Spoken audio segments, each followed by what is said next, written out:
In this video tutorial, I'm going to show you how to delete automations that you've created on your iPhone. So first things first, pull up the Shortcuts app. You can just swipe down and search for the word Shortcuts. The app icon looks like this here.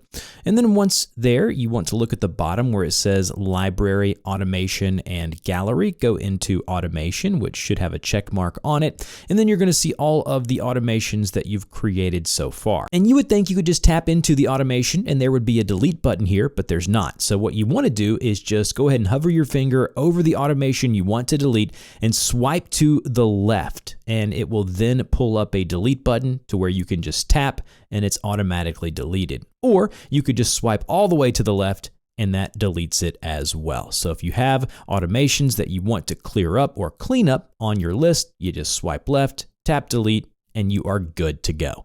I'll have some frequently asked questions down below. If this helped, like, share, and subscribe, and I'll see you guys in the next video.